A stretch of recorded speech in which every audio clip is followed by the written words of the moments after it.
Olá, pessoal, sejam novamente muito bem-vindos. Hoje eu estou aqui com uma proposta diferente. Não é o podcast que vocês estão acostumados, é um bate-papo, a gente pode chamar de uma entrevista, é um talking, né, muito interessante com um convidado realmente especial.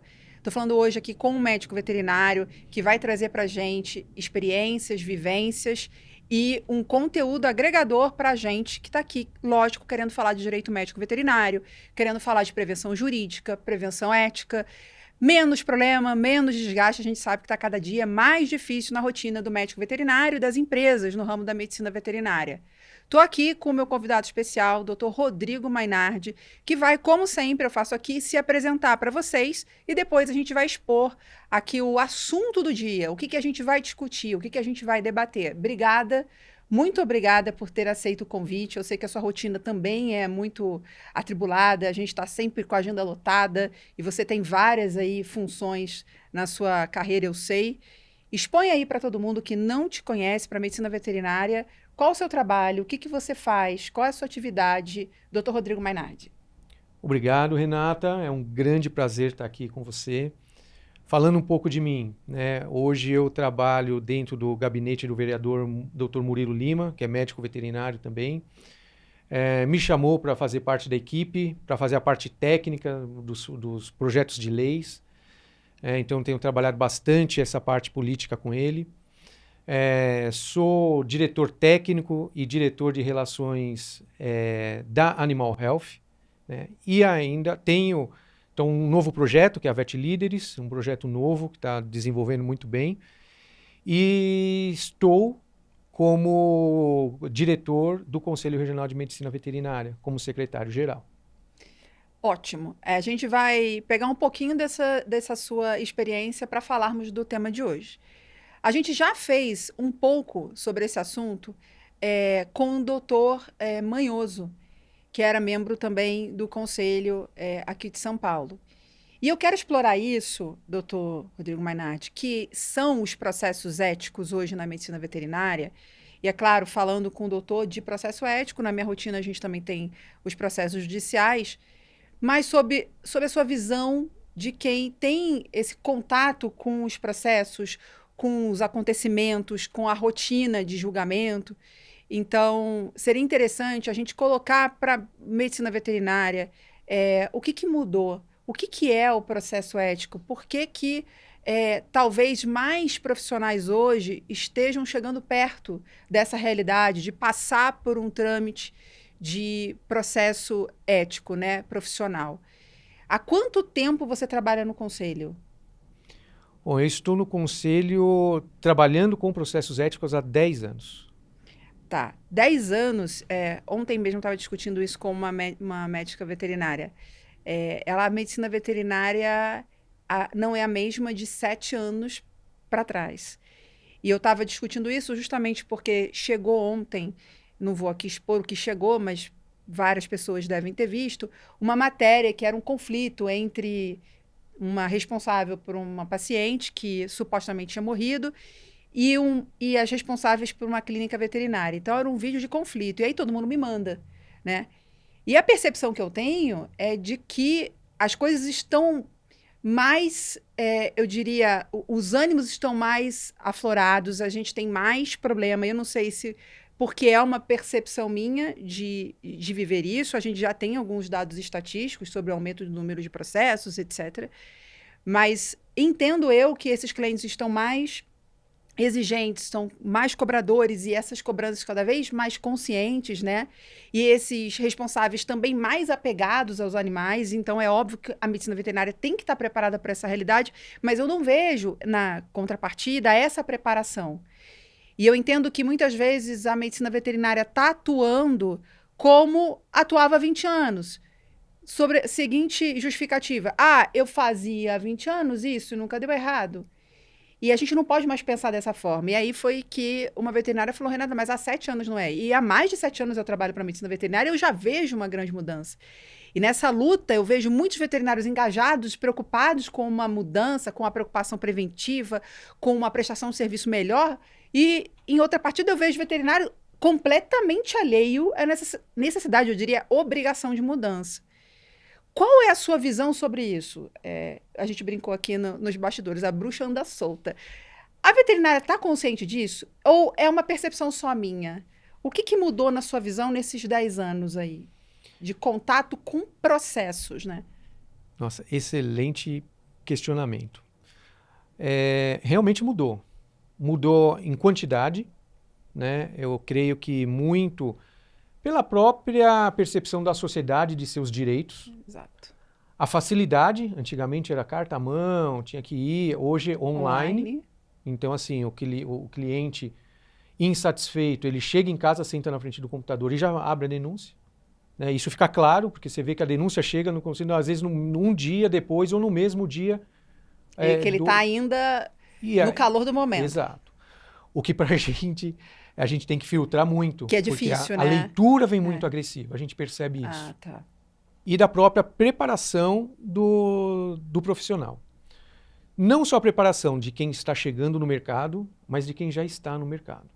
Eu acho que a percepção que você tem, ela é muito real e é exatamente isso. Né?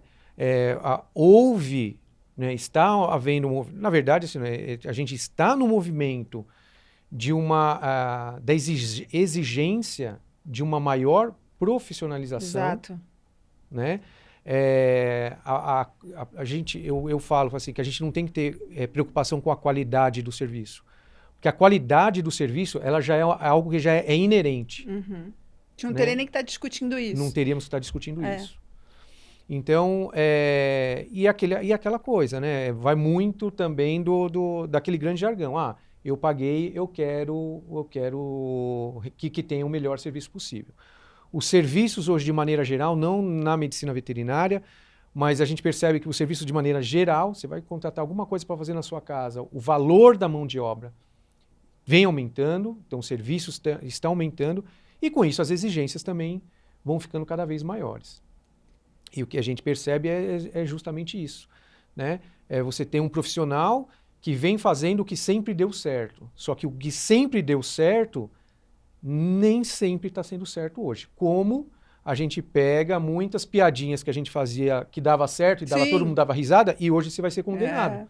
Então, eu acho que o exemplo é exatamente esse. Nós estamos fazendo algo, muita gente continua fazendo algumas coisas que hoje você muitas vezes pode ser condenado por isso.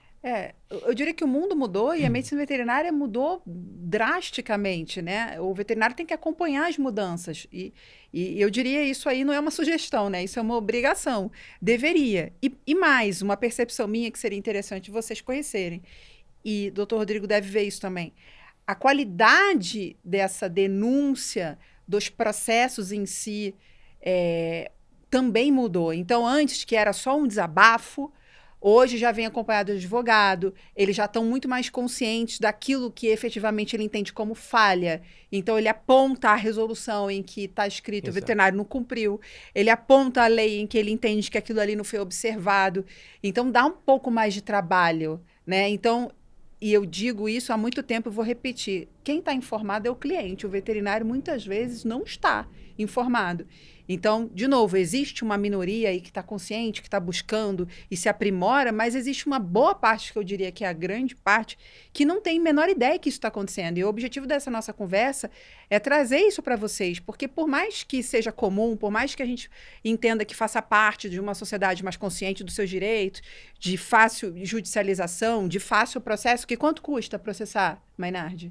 Não R$0, né? R$0. Para o cliente, R$0. Para o veterinário é sempre muito dolorido. Então, independente do desfecho, eu não fui condenado. Não tem vitória, né? Não tem processo bom. Não é gostoso para o veterinário estar ali, que nem hoje. Por acaso, a gente veio de uma audiência. No caso, eu, né, vim de uma audiência junto com o meu sócio e a gente vê a dor do nosso cliente veterinário ali naquele momento de sessão de audiência, né, da sessão de julgamento, a mesma coisa. Então, é muito difícil, mesmo que no final a gente tenha um resultado favorável. Não tem processo favorável. E eu acho que é interessante vocês saberem dessa realidade. E o Dr. Rodrigo Maynard vive isso. Além disso, doutor, aumentou mesmo o número de processos. Então, você acredita que isso é fruto desse conhecimento da sociedade dos seus próprios direitos, do caminho para o conselho, do processo, do dinheiro que isso envolve, quando a gente fala de processo judicial? Sim, os processos realmente aumentaram. Hoje, nós fechamos o ano passado com mais de 365 processos, ou seja, nós temos mais de um processo por dia. Nossa. Obviamente, nem todos acabam sendo julgados com algum tipo de penalidade. Sim. Porém, como muito bem você colocou, assim, ainda que você mostre lá na frente que, não, eu fiz da maneira correta, direitinho, hoje em média, isso eu falo em média, porque alguns demoram mais, outros menos, mas a gente está em média aí de 2 anos desde que o processo é aberto até que o processo seja julgado de maneira definitiva. Então são 2 anos que o profissional passa com uma forca ali no pescoço. É muito difícil. Então assim, não é fácil. A gente vê o desgaste emocional que nós já temos por ser da área de saúde, que toda a sociedade já tem, pelo acho que o momento que a gente vive, tudo é muito dual, né? Então assim, sempre você entra na internet para pesquisar. Eu estava pesquisando muitas vezes escola para o meu filho, por exemplo. Então você entra de um lado, você olha, você vê um planejamento, você fala, nossa, isso daqui é muito legal. Aí você abre o outro, você vê outro planejamento, você fala, nossa, isso é muito bom. E com as opiniões da mesma forma. Se você não tiver opinião, você consegue ler uma linha de raciocínio muito bem feita de um lado e o extremo oposto, a mesma coisa. Então isso, assim, eu acho que tudo isso, né, já deixa o profissional com uma carga emocional muito grande. Levar um processo ético, que aí você sempre fica aquela dúvida, e se der tudo errado, o que eu vou fazer da vida? Eu sempre me enxerguei como profissional, sempre fiz isso. A gente percebe que assim, é uma dor muito grande. Né? E não é à toa que a gente vê profissionais chorando nas audiências, e não é chorando de desespero, você vê que é um choro de extremo desgaste emocional mesmo. De fato é. Hoje mesmo eu ouvi do denunciado que ele pensou em desistir da profissão. E é muito triste falar isso, né? Um excelente profissional que está ali diante de um problema e falou isso abertamente. Eu pensei, o que eu pensei? Eu pensei em desistir, porque aquilo é muito doloroso para ele, né? A gente tem sempre que pensar que diante de um problema, de um desgaste, de um conflito, o veterinário está sofrendo. E o que é mais complicado, muitas vezes, é que o cliente nem imagina isso, né? É como se o veterinário pouco ligasse, como se fizesse algum tipo de descaso. O veterinário está sofrendo. E sofrendo mais ainda porque essa circunstância ainda gerou um processo, talvez mais de um processo contra ele. Então, uma realidade ainda muito distante para muitos veterinários, mas está cada vez mais perto, sem querer aqui anunciar o apocalipse, né? Que todo mundo fala, mas não é. A ideia é que vocês conheçam por quê. E isso é muito interessante, né, Maynard? Você deve ver isso com muita frequência em todos os locais em que você trabalha. A gente não está falando do veterinário ruim, a gente está falando do veterinário bom. E o bom veterinário, ele não está livre de um processo. Então, pode parecer assim, imagina, eu sou renomado, eu sou professor, eu sou o melhor da região, todos os clientes me amam, eu estou livre de processo. Isso não existe. Por que não existe? Porque, eu digo, você é bom, mas não é Deus. A gente não consegue desfechos favoráveis, eu diria, desejados sempre. Nem sempre você vai conseguir um diagnóstico rápido, nem sempre você vai conseguir que o animal se cure. Muitas vezes você não vai conseguir evitar o óbito. Por quê? Porque faz parte da condição clínica do paciente e aquilo ali era o desfecho dele. E esse cliente esperava, muitas vezes, um resultado diferente, por mais que você seja excelente profissional. E aí que vem a frustração, a insatisfação e um processo. E aí o bom profissional se vê ali, numa condição de ser processado, e isso dói demais. Dói demais no bom profissional. E esse profissional, Maynard, ele pode ser condenado? Se tecnicamente está sendo discutido o que ele fez? É uma pergunta meio capciosa. Sim, totalmente. Ela tem várias saídas. Não, sempre vai depender na questão do julgamento, né? Então, vai ter o conselheiro que vai dar o parecer dele e é aberto para os outros conselheiros dar a sua opinião e a maioria de votos acaba sendo o resultado final. Eu acredito no seguinte, o bom profissional, se ele for pego, vai ser em coisas muito pequenas. né? Porque assim, falhas, e assim, mas por quê? Mesmo sendo um bom profissional, por quê? Porque é inerente também do ser humano, a gente acaba errando, né? Sim. Pelo excesso de carga emocional, e não, De não tudo. digo por questão geral, Do trabalho em né? si, né? O relacionamento com o cliente também não é fácil, né? Hoje, é o que eu falo, assim, até para entender um pouco melhor, uma boa base de psicologia é interessante para o profissional ter.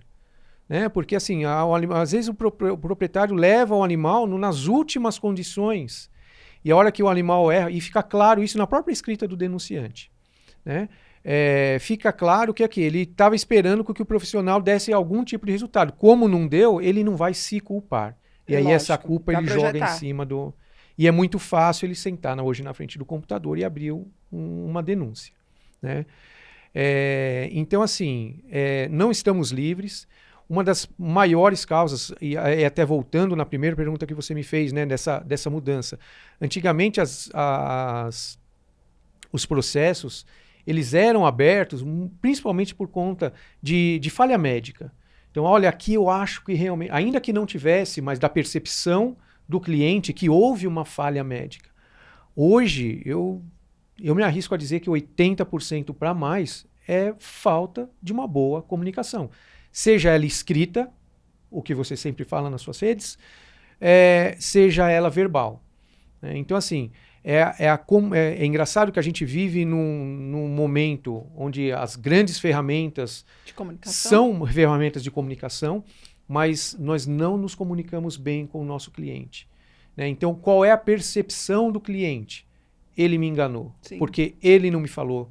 Então, assim, e às vezes coisas bobas, né? Que assim, que a gente às vezes fala assim, nossa, isso aqui é preferível, a gente dá vontade, pega o telefone aí, vamos conversar direito, porque vamos abrir um processo por conta disso? Às vezes a gente não abre mesmo, porque não tem muito, mas você vê que é a falta de comunicação entre as partes. Então, acho que isso hoje é o grande gatilho para a abertura dos processos éticos. E por que eu digo isso? Porque na leitura, quando às vezes o pessoal vem fazer, né, na redação ali do processo, quando é encaminhado para o conselho, ainda nem é processo, uma denúncia é encaminhada para o conselho, a gente vê diversas linhas, diversos parágrafos, às vezes diversas páginas, ele não fala do ponto principal. Ele vai falar da experiência ruim que ele teve dentro do consultório, da clínica ou do hospital. Então, ele vai falar que era mal iluminado, ele vai reclamar que era sujo ou estava mal cheiroso. E a gente sabe que alguns procedimentos deixam um odor ruim. Tá, então o que eu vou fazer para melhorar isso? Então, acho que isso é uma coisa que a gente tem que se preocupar quanto profissional. Qual é a experiência que eu quero dar para o meu cliente? Porque o seu cliente não é o seu paciente, porque o seu paciente não fala. Mas se o seu cliente sente frio a hora que entra, ele fala, nossa, eu vou levar, e é sempre assim, né? Vou levar o meu filho e ele vai ficar no frio. Geralmente isso acontece muito, relato de caso de internação. O cliente já está fragilizado porque vai ter que deixar o animal dele ali. E aí, no ambiente frio, não tem uma cobertinha. Então, tomar muito cuidado com isso. Às vezes, relatos... Aqui eu posso citar diversos, e a gente ficaria aqui horas falando disso. Mas o pessoal lá abriu uma ampolinha para fazer uma medicação, fez no animal e deixou a ampolinha ali do lado. Que fosse jogar fora, porque daqui 2 horas vai ter que reutilizar e ele vai aproveitar mesmo. Mas o cliente que vai entrar em seguida não viu. Aí o que ele fala? Eles estavam reaproveitando produto. Então, assim, a gente tem que ter um olhar menos técnico, e obviamente que a técnica é de fundamental importância, mas a gente tem que ter um olhar humanístico hoje em dia com os nossos clientes. Da comunicação, a percepção que esse cliente está tendo ao entrar, e eu gosto nem de dizer, não na minha clínica, é entrar dentro da minha empresa, porque é assim que eu tenho buscado chamar atenção para que os profissionais se entendam como empresários. Que eles se entendendo como empresários, estilo, olha, eu tenho que me atualizar tecnicamente, mas eu tenho que me atualizar administrativamente, eu tenho que me atualizar como líder, eu tenho que me atualizar como gestão. Então, assim, não é uma reta, a medicina veterinária não é mais uma linha reta de técnica médica. Ela virou uma teia empresarial, onde você tem que ter, né? E esse é um termo que eu evito usar demais, mas eu acho que aqui cai muito bem. A gente, como médico veterinário, tem que ter uma formação de gestão, tem que ter uma formação que beira aí a psicologia, tem que ter uma ótima formação contábil, tem que ter uma excelente formação trabalhista. E aí onde a gente vai arranjar tempo para tudo isso? Nesses bate-papos, nessas conversas, nos congressos. Então, assim, a gente, da mesma forma que a gente busca se atualizar tecnicamente, a gente tem que ter não só um olho, tem que ter os dois olhos muito bem abertos para essas outras questões. Quantas vezes já ouvi reclamação? Nossa, mas agora eu tenho que aprender direito. Nossa, mas que saco, Renato. E aí, quando eles se abrem para o assunto, eles gostam. É difícil demais, não é querer ser falsa modesta aqui, né? Puxar a sardinha para o meu lado, mas é um assunto interessante, não é um assunto maçante, principalmente da forma como a gente está colocando aqui. É didático, é fácil e não é tão difícil a gente colocar isso em prática. A rotina é muito atribulada e se a gente não tiver protocolos bem instituídos, acaba ficando bagunçado, né? Mas não é complicado a gente aprender, a gente conseguir colocar em prática. E aí eu volto ao bom profissional, que ele é o meu cliente, né? O bom profissional que está ali na minha frente e que está respondendo ao processo e que muitas vezes ele pode vir a ser condenado. Não estou falando porque são infalíveis, não. Mas mesmo que ele tenha acertado, ô Maynard, por quê? Porque muitas vezes a gente não tem as provas necessárias para conseguir mostrar e evidenciar que ele fez um bom trabalho. Então a gente sofre, ainda sofremos, e isso que dói demais é não ter um prontuário descrevendo exatamente o que vocês fizeram. Ah, o cliente, como mencionou a Maynard, diz, ele nunca me disse. E essa é uma das grandes peculiaridades que eu, Renata, digo que mudou de 10 anos, 9 anos para cá, 8 anos para cá. Eles não sabiam do dever de informação, assim como o veterinário não sabia. Só que eles sabem agora. Existem jurídicos bons para isso. Então ele veio falar, não me falaram. E mais, não me entregaram um termo. Então o veterinário deixa para lá essa parte. Por quê? Porque é difícil, porque a rotina é atribulada, eu tenho a agenda cheia, etc. E acha que isso é algo que ele pode apartar. E aí vem a possibilidade do bom profissional acabar sendo condenado por isso. Isso para mim, é a parte mais dolorosa, né? De você, como bom profissional, estar mais vulnerável, porque deixou esse conhecimento e essa aplicação para trás. Deixou, ou talvez nunca nem tenha tido acesso. E isso é muito complicado. E aliado a tudo isso, a gente tem a dificuldade hoje do ser humano, né? Então, a gente não pode deixar de falar aqui, Maynard, e eu nunca falo isso em lugar nenhum, nem em palestra, nem em curso, nem em treinamento, nem na rede social. Não é o nós contra eles. Quem são eles? Os clientes, de forma alguma, porque eu quero mais é que o veterinário tenha cliente, quero mais é que essa relação seja saudável, que seja boa. Mas a gente sabe que o ser humano tá difícil, né? As pessoas, principalmente depois da pandemia, elas criaram um vínculo muito forte com os animais, mais ainda. E as pessoas, muitas vezes, sobrecarregam suas dores emocionais e expectativas muito altas naquele animal e naquele tratamento, no médico veterinário.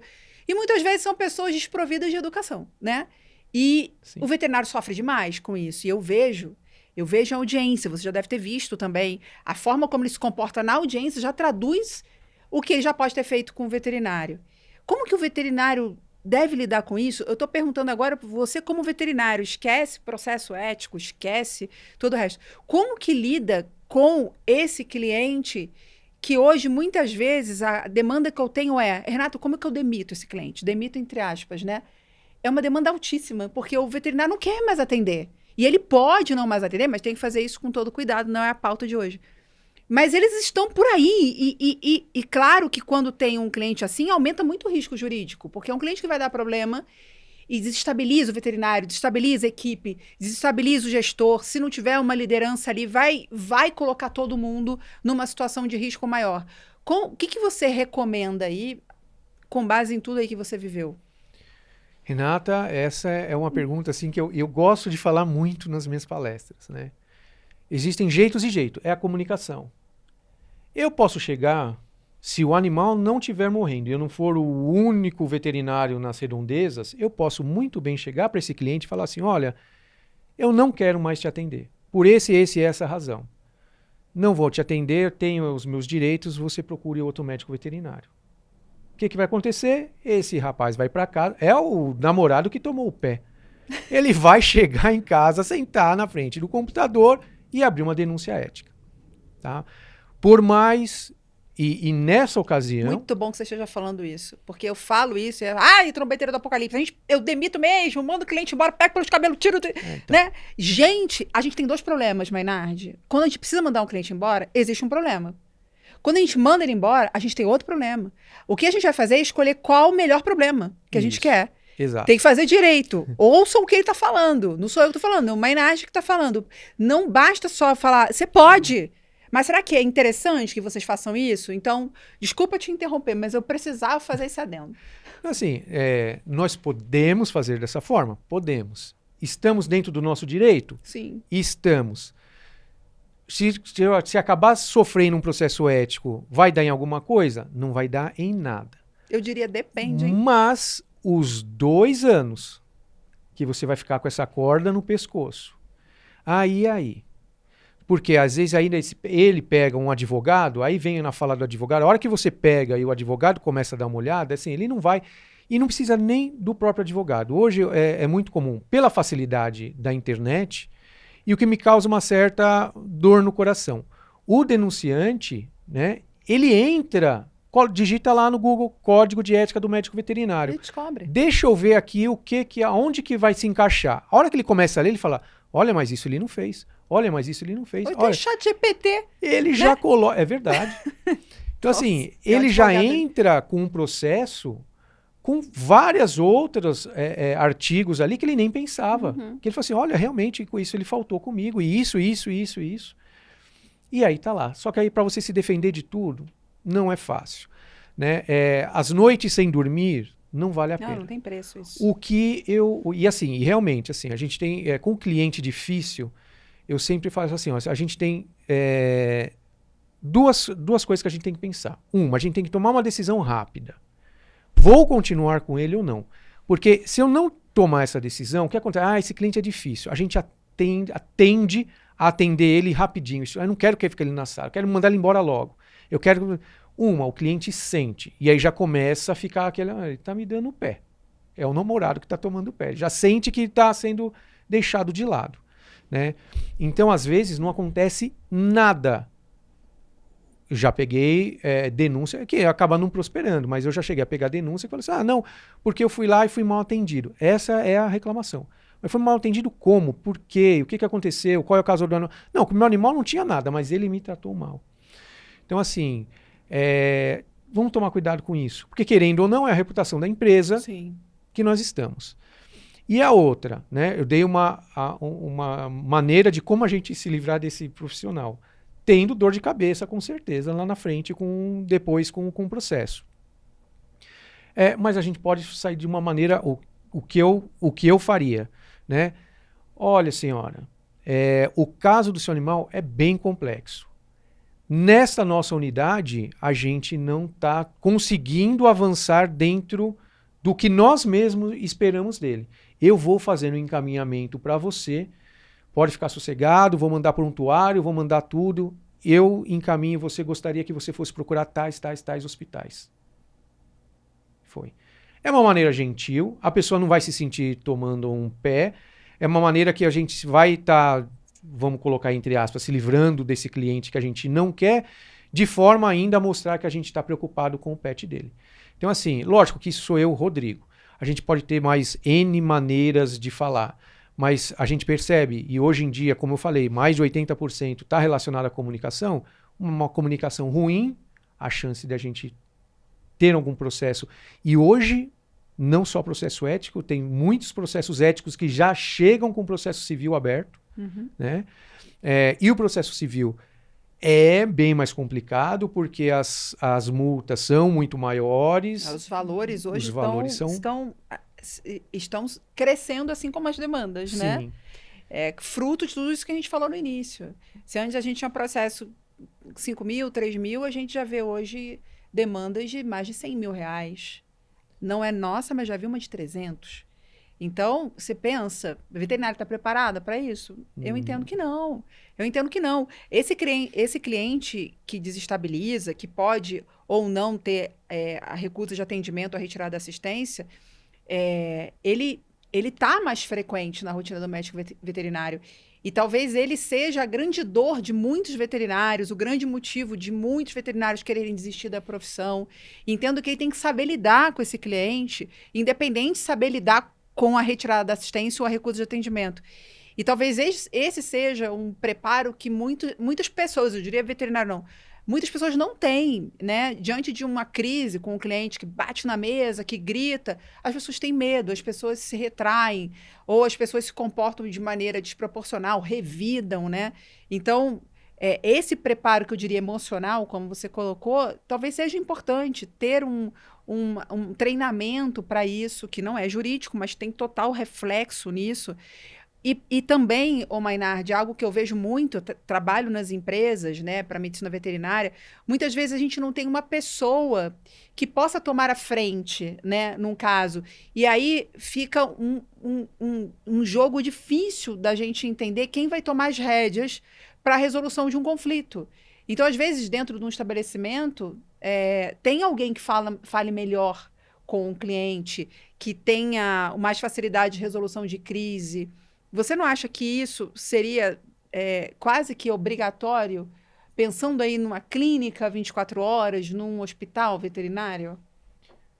Renata, assim, de novo, acho que você tocou num ponto muito essencial.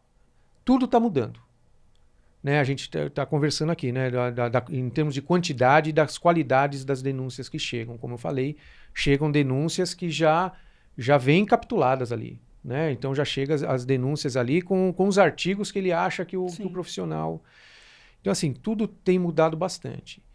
E essa persistência do profissional em querer se manter nessa situação, nessa zona de conforto, está sendo muito prejudicial para a grande maioria. Porque para uma pequena minoria que já está se preparando para isso, né? Então, assim, lida com a coisa de uma maneira muito mais prática, muito mais fácil. Né? Então, assim, às vezes eu percebo que simplesmente a maneira como acabamos de mostrar aqui, que a gente se não quer mais esse cliente, que você vai se desfazer desse cliente, né? A gente já vê o impacto, às vezes, a diferença que tem de você dar um pouco mais de atenção ou de querer já estilo, não, ir para o combate. Né? E o perfil também, né, o Maynard, dando continuidade ao que você falou, o perfil desse cliente hoje, ele está mais complicado. Então, ele está pagando, que é uma característica importante da medicina veterinária. A realidade dos planos de saúde vai acabar mitigando um pouco isso, mas ele ainda paga, então ele quer o resultado. Então, é a visão do terceiro, porque não é ele que está sofrendo, ele não é o paciente é o terceiro. Então, ele imagina que o animal ficou com frio, ele imagina que o animal está sofrendo, ele imagina que teve maus tratos. Então, é sempre a visão do terceiro. E ele vem muito emocionado, exigindo demais. Então, esse conflito interno ali com o veterinário numa equipe não preparada... Sim. É bombástico, né? E eu não invalido a dor do veterinário, é difícil mesmo. Né? É difícil mesmo. Só que se a gente não souber gerir com liderança, isso tende a evoluir para um processo.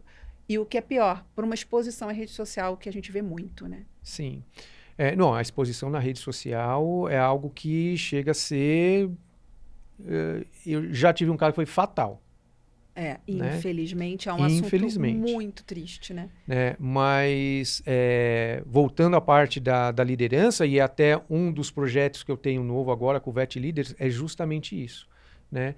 É qualificar e formar líderes para essa gestão. Né? E é fácil isso, Maynard, porque o que eu ouço é que hoje em dia as pessoas não querem assumir responsabilidade, porque dói, né, ser responsável. E às vezes por medo, por falta de preparo, ou talvez questões financeiras, ninguém mais quer ser gerente, ninguém mais quer ser chefe. Então, quero lá fazer meu trabalho, ir embora, porque ser chefe talvez tenha que lidar com esse perfil de cliente hoje que a gente sabe que não está tão fácil, né? Existe como a gente se preparar para enxergar um líder e para formar essa liderança? Porque eu não tenho dúvida que isso é fundamental. Não, existe. E é a mesma coisa, assim, olha, eu fiz medicina veterinária e quero fazer cirurgia. Aí ele começa nas aulas de cirurgia e fala, isso aqui acho que não é para mim. E vai avançando, mas tem outro que fala, nossa, não, eu adorei isso. Eu acho que a liderança é por aí, de uma maneira grosseira. Essa é a questão de perfil. Perfil. Né? Não adianta eu pegar um excelente profissional, nossa, esse cara, ele faz tudo aqui. Eu coloco ele numa condição de liderança, ele se apaga. Uhum. Por quê? Porque não é o perfil. E o pior ainda, às vezes, não é que não é nem o perfil. Pode até ser que ele desenvolva uma boa habilidade com isso. Mas o cara não é treinado. Ele é um excelente profissional, porque tecnicamente, ou às vezes até questão de comunicação, ele é muito bom. Mas como é que eu vou fazer essa comunicação? Né? Como é que eu vou me comunicar? Não só com o cliente, quanto muitas vezes com os outros colegas que estão aqui comigo. Uma posição de liderança, ele sobe um degrauzinho a mais. Então, assim, vai ter conversas que ele vai ter com um amigo, com o colega, que até ontem era parceiro dele, de uma maneira um pouco mais firme. Você não pode fazer isso. Você não pode deixar de assinar. Você não pode preencher dessa forma. Tem que preencher esse relatório de uma maneira mais completa. Então, assim, exige uma preparação para isso. Né? E, assim... em questão de espaço, né? Então, assim, a liderança, né? Uma boa liderança no seu ambiente de trabalho, na sua empresa, né? Ela vai trazer menos processos trabalhistas, ela vai trazer menos erros contábeis, né? Vão trazer, por essas questões também. Então, assim, o turnover, né? Essa mudança muito brusca que todo mundo reclama de, não, toda hora entra, eu sai um, entra um, sai um. Então, assim, a medicina veterinária está num ponto da gente se reajustar, né? E esse reajuste, eu não tenho certeza que, assim, passa por uma boa, de ter uma boa liderança dentro da empresa. Mas a gente precisa treinar essa liderança. O que ela vai precisar? O que ela vai enfrentar? De repente, até com treinos. Né? Dentro desse nosso projeto, a gente tem a inteligência artificial, que é justamente um treinamento de conversas difíceis. Treinamento, para você ter uma ideia, né? Só para exemplificar. Eu cheguei a pegar processos que a pessoa abriu, por quê? Porque a menina da recepção comentou que o animal veio a óbito. Ela imaginou, era próximo do meu horário do almoço. Falou, era meio-dia. E aí a data, o horário do óbito assinado pelo profissional era 12h15. Por 15 minutos. 15 minutos ela entrou com uma denúncia. Aí você fala, a hora que a gente lê, fala assim, não é possível. Não é possível mesmo, você entende, Maynard? Isso realmente é complicado. E é uma informação de uma recepcionista. Então, ter uma imprecisão talvez seja algo, né, até pelo próprio veterinário. Tudo bem, às vezes morreu meio-dia, ele só registrou 12h15. A data do óbito de verdade é meio-dia. Mas será que isso justifica? Esse é o ponto. A gente está aqui hoje por isso. É porque você deu um belo exemplo. São 15 minutos que motivou alguém a sentar na cadeira e fazer uma denúncia contra o profissional. Não justifica. Mas eu volto no que eu já disse. A questão da falta do preparo, da liderança, não tem dúvida. E não assim, e esse preparo, essa liderança e esse pensamento na experiência do cliente. Eu falo assim, nossa, a gente é brasileiro mesmo, porque ele vai vendo as coisas dando errado, mas ele não desiste. Ele continua ali. Né? Então, assim, ele reclama disso, reclama daquilo. Ele fala, nossa, ele já reclamou de tanto, por que não levantou e foi procurar um outro profissional? Né? Então, assim, essa experiência do cliente é como nós, né? De repente, como nós gostaríamos de ser atendido. Eu sou um cliente chato, não sei o que, tá. Como eu, como cliente chato, gostaria de ser atendido? Então, assim, eu quero ser atendido com maior atenção. Ainda que a gente ache que a pessoa não mereça, né? Por ser mais bruta, por ser mais estúpida, às vezes, no sentido literal da palavra mesmo. Mas, assim, é o cliente que está precisando de mais atenção. Agora, eu tenho uma consciência disso? Eu tenho um preparo emocional? Então, assim, é isso que a gente quer trabalhar dentro dessa formação de líderes. Sem dúvida, ter um líder ajuda muito, ajuda a gente. Quando a gente precisa de uma resposta, a gente precisa conversar com alguém, ter essa pessoa, né, que é um norte para nos orientar, porque quando a gente fala de uma crise, né, no estabelecimento veterinário, que é a rotina preventiva, crise acontece todo dia, né? Praticamente a gente tem vários problemas que a gente vai tentando gerir.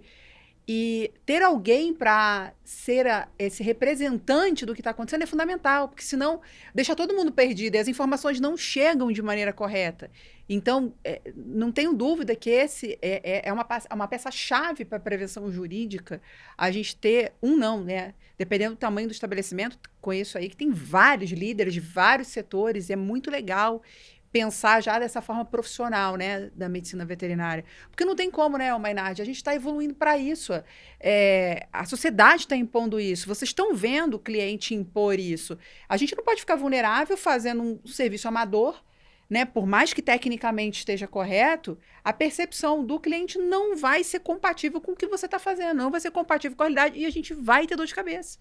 Não, de novo, querendo ser a trombeteira do apocalipse, mas a gente tende a ter demandas mais, eu diria, com mais volume, por causa dessa falta de preparo. E a gente não pode não falar disso. E a formação da medicina veterinária?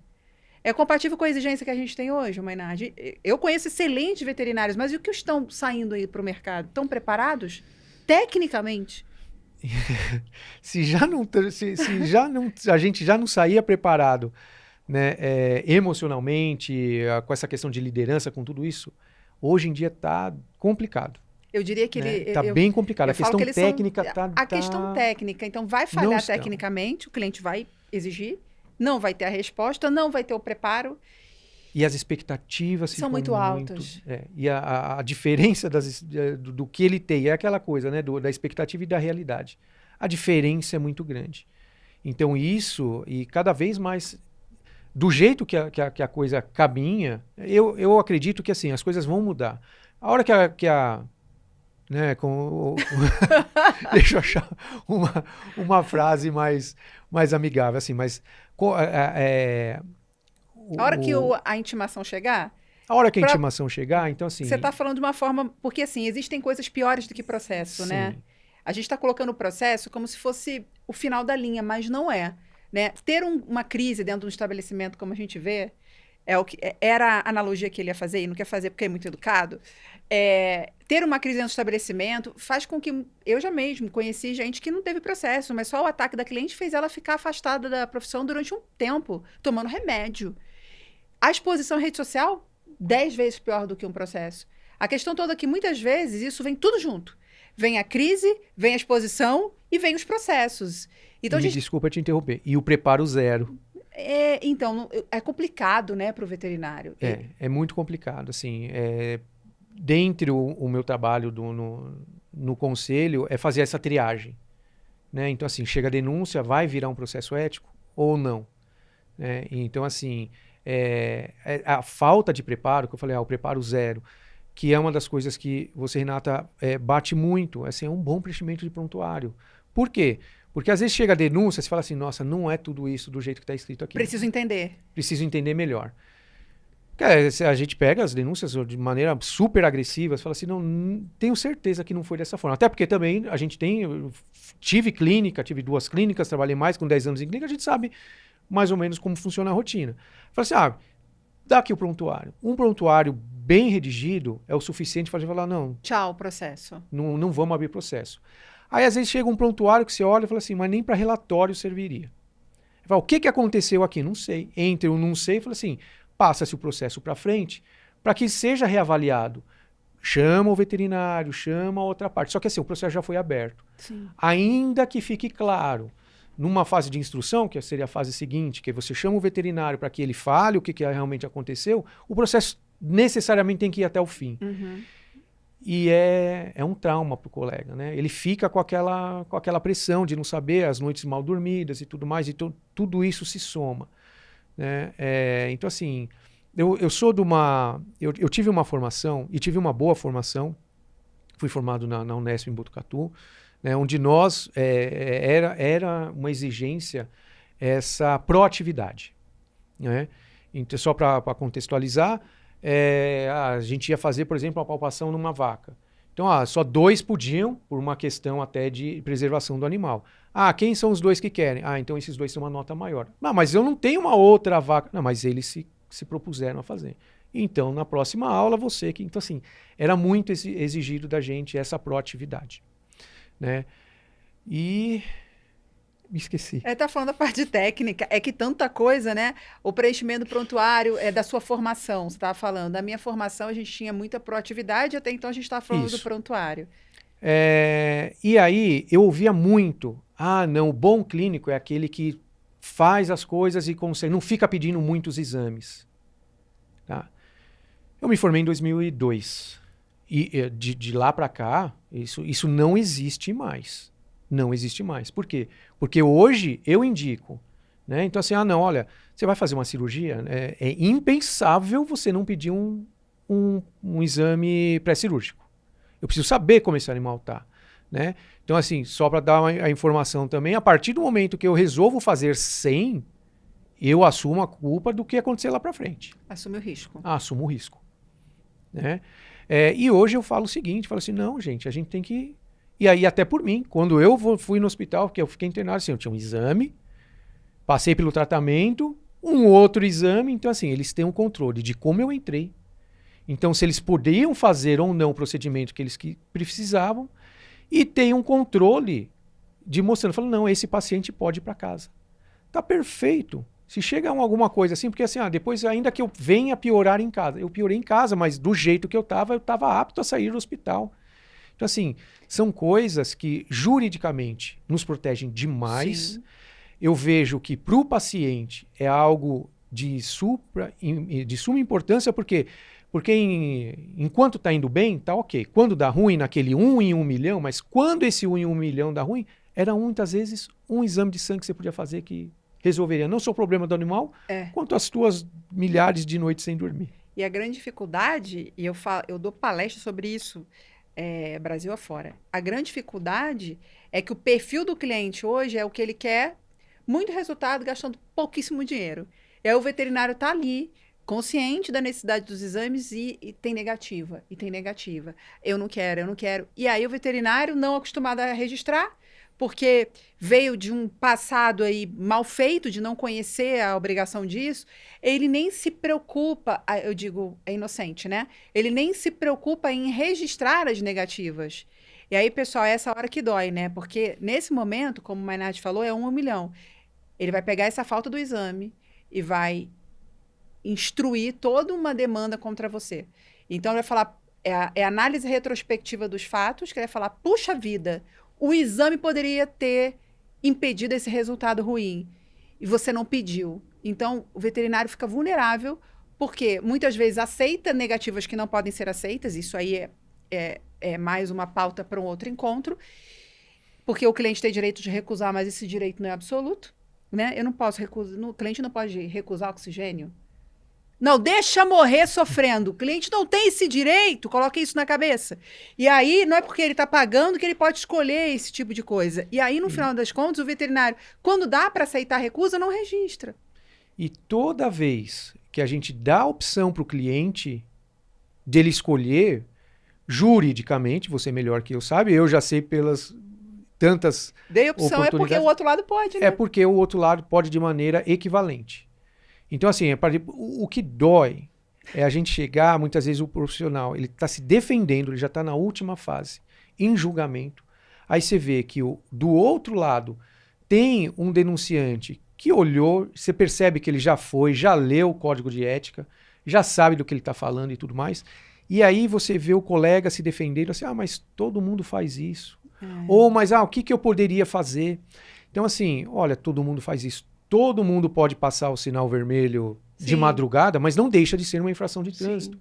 Ou senão fala assim, poxa, mas toda a minha história vai ser prejudicada por conta desse um dia.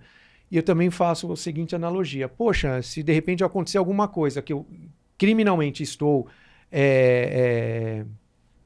que eu fui responsável de maneira criminal, então eu vou chegar na frente do juiz e falar assim, juiz, mas de todos esses 46 anos que eu vivi, não vale de nada? Só por conta desse um dia de fúria? Então, assim, não existe, né? Então você vê a fragilidade. Por um lado, você vê a sociedade cada vez mais inteirada da onde ela pode chegar e às vezes o profissional cada vez mais alheio. Inocente. A inocência, para mim, aí, nesse caso, é de achar que ele pode passar por um trâmite de processo ético sem advogado. E que aqui, vou falar por mim, não façam isso. Né? O ideal é que vocês vão representados para ter esse suporte, para você não chegar lá numa sessão de julgamento dessa e falar isso.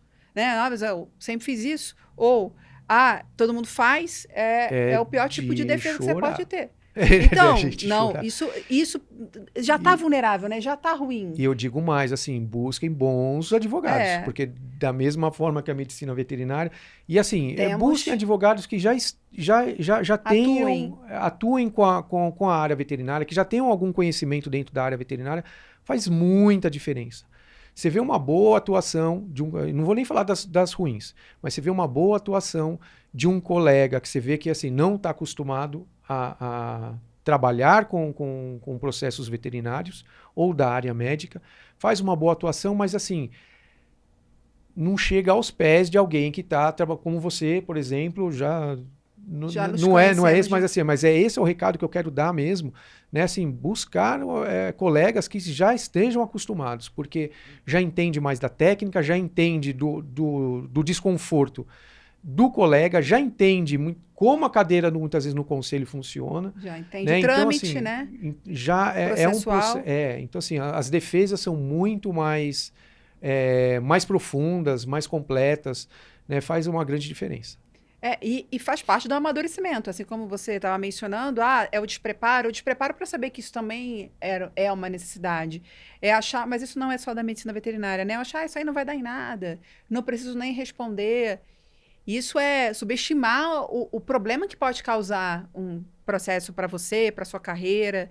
Enfim, não dá para minimizar, né, pessoal? Não é para também dizer que é o pior problema do mundo, mas não dá para a gente colocar isso para debaixo do tapete e agir como se nada estivesse acontecendo. É ter responsabilidade de responder de maneira correta, da melhor maneira possível, né? Se você estiver passando por um problema dessa natureza. Não tem garantia de resultado, assim como vocês também não conseguem garantir que o animal vai ficar ótimo, vai ficar bem, vai ter um efeito positivo de tudo que vocês fazem, a gente também não consegue garantir isso, mas é o nosso melhor possível, né?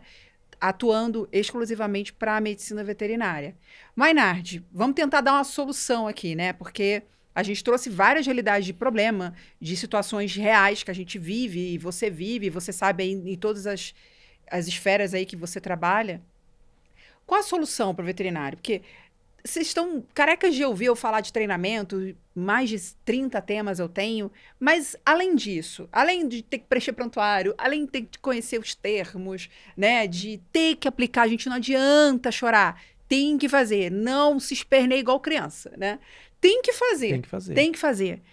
Faz bem feito, já que tem que fazer, faz bem feito. Além dessa tríade aí, prontuário, termo e treinamento, o que eles precisam? Olha, se tratando de processo ético, comunicação. É aí onde gira todos os problemas. Ter uma boa comunicação. Tá? É investir tempo no seu cliente. É investir tempo naquele que está te trazendo o dinheiro que você vai colocar o leite na mesa dentro de casa. Né? Então, assim, isso é uma parte muito importante. Então, assim, esse cliente está difícil, então preciso de uma abordagem diferente. Né? Tem ferramentas para isso, né? Sim. O veterinário fala, poxa, Renata, mas eu não sei, eu prefiro fugir. Mas tem ferramentas para ele aprender a lidar com essas situações de crise, com essas dificuldades, com essa comunicação? Como você falou, a percepção de valor não é na parte técnica. Olha, muitas vezes. Eu tenho certeza que se eu entrar no YouTube, num TikTok da vida, colocar essa frase, vai aparecer muita coisa que você pega gratuitamente ali 2, 3 minutos. Né? Então, assim, já é alguma coisa. Lógico que tem cursos voltados para isso. Né? A gente da Vet Leaders tem trabalhado com isso. Mas uma das coisas até que eu deixo até uma pergunta aqui, que o pessoal fala assim, é fácil para os grandes porque eles já têm dinheiro, porque eles conseguem investir. Mas eu falo assim, não, eles investem dessa forma porque eles são grandes ou pelo fato de investirem dessa forma, eles estão grandes, né? Então, assim, não adianta. Se a gente começar a crescer e não tiver alicerce, a gente cai. Então, assim, a gente tem que ter uma base, tem que formar esse alicerce, tem que ter esse planejamento. Né? O mundo mudou, as nossas exigências mudaram, e, assim, tem mudado cada vez mais rápido. Né? E a cada dia, a cada ano que a gente deixa passar e, não, vou deixar e vou... É um passo para trás que a gente dá. Né? Então, assim, uma das coisas que eu sempre falo assim, você tem a sua empresa.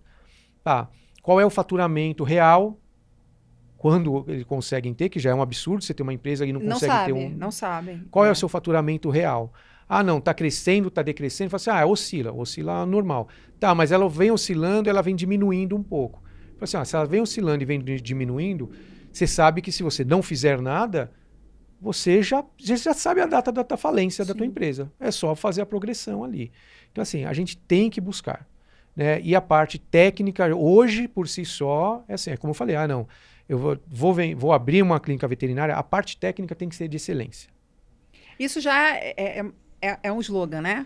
A parte técnica excelência técnica é inegociável. É inegociável. Inegociável. Então, tem que estudar. Eu falo assim, prevenção jurídica é para quem já comeu bastante arroz com feijão.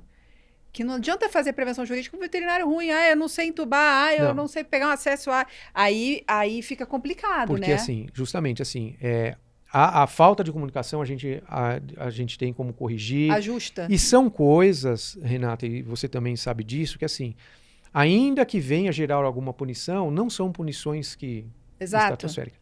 Agora, o erro médico, ainda quando comprovado que você... olha, eu tentei fazer alguma coisa, mas eu não era capaz de fazer isso, as penas já... São mais altas, né? As consequências são mais graves. Então, assim, tem que técnica, estudar. Sim. E, no fundo, acho que toda essa mudança é o que todo mundo queria, mas ninguém quer quer sair da sua zona de conforto. Ninguém quer pagar o preço, né? Por quê? Porque, assim, isso eleva a qualidade de serviço, isso nos eleva como profissional, assim, não sou só um técnico médico veterinário. Putz, eu tenho que saber um pouco de finanças, eu tenho que saber um pouco de investimento, eu tenho que saber um pouco, sabe, de relacionamento, de comunicação. Então, assim, não é algo da medicina veterinária, a gente trabalha como um todo, assim, que às vezes pega o pessoal falando, você vê, ele tem uma boa comunicação, mas é um péssimo médico, olha como a clínica dele está lá cheia. Não, a clínica dele está lá cheia por quê? Porque ele faz essa parte que 80% tem dificuldade. Tá tendo dificuldade. Agora, se ele for um mau profissional realmente, é questão de tempo também para... Não se sustenta, Não se sustenta. A casa cai. Na verdade, assim, a pergunta que eu ia te fazer para encerrar, eu acredito que a gente está chegando aqui no finalzinho, eu sempre faço essa pergunta, né? Se você está otimista. Porque a gente tem grandes grupos chegando aí no mercado, um mercado competitivo se movimentando com a questão de plano de saúde, que o veterinário fica enlouquecida, e aí o veterinário fica preocupado com a necessidade de se profissionalizar, e agora quase que rápido, né? Correndo no tsunami. Mesmo com tudo isso que a gente está vivendo, né? Uma mudança muito significativa. E eu diria que a gente está no início dessa onda. Você tem uma visão otimista? Porque embora famosa pelo Trombeteira do Apocalipse, eu entendo sim que a gente vai ter mais processo. O meu ano já começou avassalador. Eu achei que não, e está avassalador no dia de hoje, está avassalador. Só que eu tenho uma visão muito otimista porque eu conheço um lado muito bom da medicina veterinária. Então hoje, Maynard, eu conheço quem me procure para falar, Renata, eu vou abrir uma clínica. Gente, eu quase choro de emoção. Ela fala assim, eu vou abrir uma clínica, queria abrir com tudo bonitinho. E nem são clientes de São Paulo, né? Tem muitos clientes fora falando isso. Muita gente consciente querendo trabalhar melhor, se preocupando, me fazendo consultas preventivas à situação de crise. Eu vejo uma boa parte da veterinária assim, engajada em melhorar. Então, com esse núcleo, eu sou muito otimista. E eu acho que esse núcleo vai carregar a nata da medicina veterinária. Sobre todo o resto, eu não sei dizer, mas a minha visão é de otimismo, de melhoria. A sua talvez seja diferente, porque você tem um outro viés, né? Eu trabalho muito com viés de direito, né? Direito médico veterinário. A sua visão é otimista? Ou você acha que a medicina veterinária vai declinar? Não. A minha visão é otimista e minha visão volta para o lado da saúde. É seleção natural. né? Então, assim, a sociedade, a comunidade, a sociedade, e aí nessa eu já incluo os médicos veterinários também, todos nós.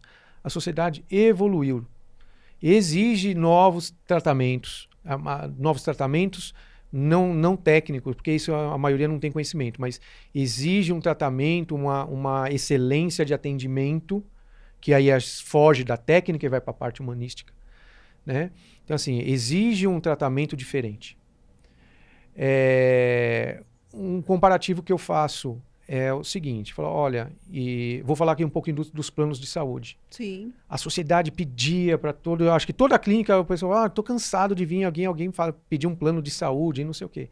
Então, assim, cansamos de ouvir isso. Apareceram os planos de saúde, que estão declinando também muito da nossa profissão. Não estou defendendo o plano de saúde, mas só estou dando um exemplo do quê? Do que a gente cansou de ouvir e não correu atrás. E nós estamos cansando de ver e ouvindo a sociedade exigindo maior qualidade de serviço. Não só de serviço técnico. Né? Então, assim, e o que eu vejo é o seguinte, aqueles que entenderem e que estão buscando, que vão fazer os seus treinamentos, que vão atrás de líderes, que vão atrás de dar alicerce maior para a sua empresa dentro do que a sociedade está pedindo hoje, elas vão sobreviver. E assim, vão sobreviver com quantidade de clientes. Vão se sobressair, né? Por isso. Né? Vão acabar se sobressaindo muito. E assim, vão estar imune a outras coisas. Porque é a mesma coisa, fala assim, não, em relação aos planos de saúde, vê se as grandes outras estão com problema no plano de saúde. O plano de saúde está declinando a grande maioria, que é médio e pequena empresa. Né? De novo, não estou defendendo o plano de saúde, muito pelo contrário. Mas isso é um movimento do mercado, né? Que talvez que a gente esteja chegando no ponto de grandes grupos, você tem que estar dentro de um grande grupo, que vai ser um movimento natural. Né? E eu acho que isso é uma coisa que vai salvar muitas empresas. Né? Então, assim, eu vou me associar. Bem provável. Né? Vou me agregar aqui a esse grupo, por quê? Porque esses grandes grupos, aí eles já vêm com tudo que a gente não tem. Que a gente precisa. Gestão, aí ajuda, né? Vem com todo o treinamento que nossa, não tem onde a gente vai que a gente não ouve falar de treinamento, mas ninguém faz um treinamento efetivo.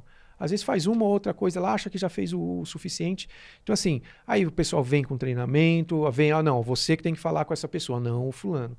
Não, você, por melhor que você seja, você vai ficar responsável e vai resolver os problemas do banho e tosa. Qualquer coisa relacionada à clínica, você não abre a boca. Quem vai abrir é o doutor. Só isso já resolveria uns 10% dos processos éticos. Né? Então, assim, ter essa estrutura toda que essas grandes empresas vêm trazendo, né? E como eu falei, então, de repente, de se associar a uma delas, né? Muitas vezes já vai ser o suficiente para... Já vai ser uma parte da mudança do mercado que a gente pensa, que a gente está vendo, né? E não só na dificuldade daquela coisa, eu tenho que ir, aquele cliente, não, como faturamento. Começar a entrar mais cliente, começar a ter mais faturamento. Não, você precisa investir, a gente precisa pintar essa parede aqui. Sabe? Ter essa visão. É uma visão empresarial. É aquela visão do cara que entra e fala assim, isso aqui tá errado. É muito do que a gente vê nesses programas de televisão, de cozinha aí, que o cara chega, mete o dedo. Você tá errado, tá errado, tá errado, tá errado. Por quê? Porque tá errado. Né? Por quê? Porque precisa melhorar. É o Jacan. É o Jacan. Né? Então, assim, a gente precisa ser um pouquinho de uma pessoa como essa para chegar e falar assim, não, você precisa melhorar isso. Porque às vezes ele não está nem enxergando, né? A verdade é essa. Não é nem a questão de, eu quero ser negligente, eu quero me manter assim. Às vezes ele não consegue nem enxergar que está errado e nem as consequências de estar fazendo isso. E aí, para a gente encerrar, a gente ouve muitas pessoas reclamando da profissão, né? Até de uma maneira, eu diria, sofrida mesmo, revoltada e rebelde. E eu vejo um lado da profissão, mesmo dos processados, né? Que são veterinários bons, veterinários que... Não estou falando aqui de veterinários ricos, mas muitos com condições financeiras que eles nunca pensariam que alcançariam na vida. Então, é uma realidade que eu conheço. E muita gente que, apesar do processo, continua trabalhando com amor pela medicina veterinária. Então, pelo lado que eu conheço, e são muitos, tá? Eu diria que eu já falei para milhares de veterinários. existe sim muita gente feliz com a profissão. Eu não sou veterinária, então eu não tenho esse lugar de fala para falar pelo veterinário, eu falo o que eu vejo, tá? Tem muito veterinário bom, tem muito veterinário fazendo um bom trabalho e ganhando, sendo bem remunerado para isso. Você também vê isso? Porque eu acho que é esse o recado para quem não acredita, né? Que é possível. O veterinário sozinho, não estou nem falando de empresa.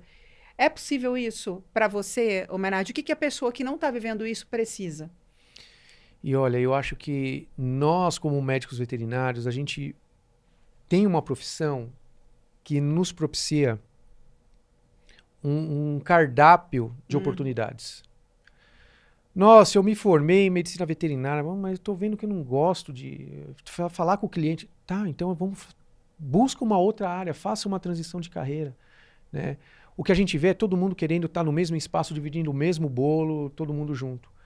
Abre o leque, né? Abre o leque. Com sabidamente falhas graves até na formação que as faculdades muitas vezes oferecem hoje, né? Então, de que assim, você se forma e tem que fazer mais não sei quantos cursos de pós-graduação para sair pelo menos como deveria sair sem os cursos. Então, assim, abre um leque. Eu acho que tem espaço.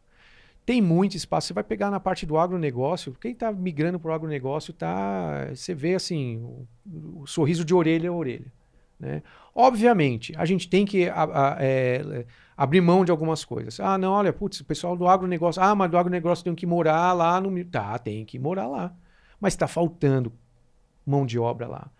Você vai pegar, e esse é um dos pontos futuros aqui da Vet Líderes, né? Você fazer uma preparação para trabalhar no mercado no exterior. Você vê muitos países, precisa-se de médicos veterinários.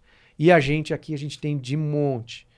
E assim, então assim, trabalhar uma boa formação, tá? E essa boa formação não só daqueles que estão saindo da faculdade, mas para aqueles que já se formaram. Então assim, olha, eu sou bom tecnicamente, conheço. E assim, não entrar numa daquelas que você pode fazer tudo o tempo todo. Então assim, ó, isso daqui eu faço bem. Conhecer o que você faz bem e ir atrás disso. E entender também, né, Mainardi, que é uma queixa de muitos, que o sucesso não vem do dia para a noite, né? Vem de muito capim que a gente come, né? Então, ninguém está postando, tirando raríssimas exceções, as dificuldades. Então, muitas vezes, o que você vai ver na rede social são só os louros, mas são anos e anos aí, 15 anos de estudo, trabalho, para a gente ter um resultado. E a gente vê muito imediatismo, né? Eu quero para ontem, já saio da faculdade, e aí eu já vou fazer uma especialização e eu já quero ganhar dinheiro, como todo mundo aí nas redes sociais está ganhando. Então, não funciona assim, né? Como em qualquer profissão. Então, a gente tem que estudar, trabalhar, ter experiência, e aí o resultado vem, né? Sim, isso é uma coisa que a gente observa, e observa bastante, principalmente nos mais jovens, né, que fala assim, não, poxa, já tô indo, eu virei influencer, não sei o quê. Mas isso é igual, eu falo, é igual o grande jogador de futebol.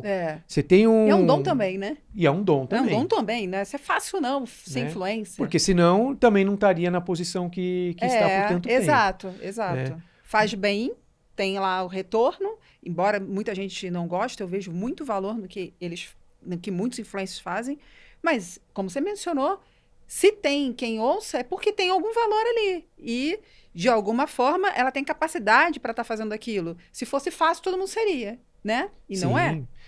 E assim, e nada... E mesmo para eles, né? Assim, você vai ver muitas vezes a história de cada um deles, você vai ver que assim, nossa, teve comendo muito capim antes de chegar. É que nem, né, às vezes nem nele está tão visível.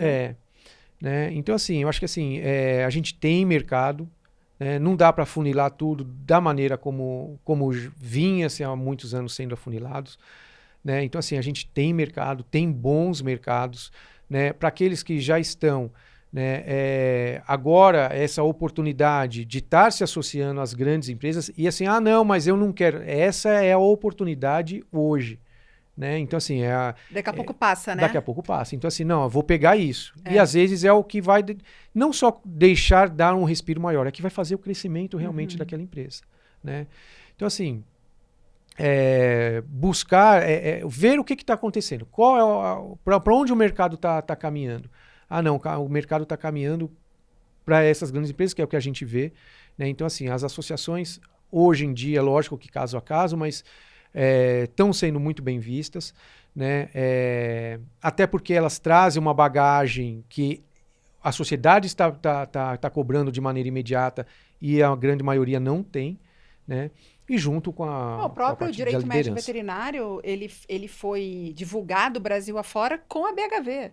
Foi a iniciativa da BHV me levar Brasil afora com um tema que era inédito para a medicina veterinária à época. Estou falando de 2018, ainda era algo quase inacessível para as pessoas. Então, olha o poder de uma associação que está engajada em levar informação, conhecimento. Outras associações fazem um papel, não sei de todas, mas que é relevante para a classe, né? De levar esse conhecimento para vocês. E aí é networking, são eventos, etc., que eu acho importante vocês conhecerem.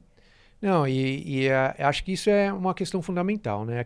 A questão troca. da união. Uhum. Né? Então, assim, olha, não, eu tenho uma associação, então, assim, você vai lá, você vai ver que você não está sozinho, você está passando por um problema que todo mundo está. Tá, todo mundo estamos passando por esse problema. O que a gente pode fazer para resolver? Né? Então, assim, ficar esperando, e aí eu falo um pouco da minha posição no conselho, do conselho, assim, a gente acaba fazendo e se debruçando em muitas coisas lá dentro. Né? Esses dias mesmo vi na rede social, conselho, você me mandou anuidade, mas e sobre isso. Tudo questão de relatos das redes sociais. Hoje, com a inteligência artificial, a gente consegue isso fácil.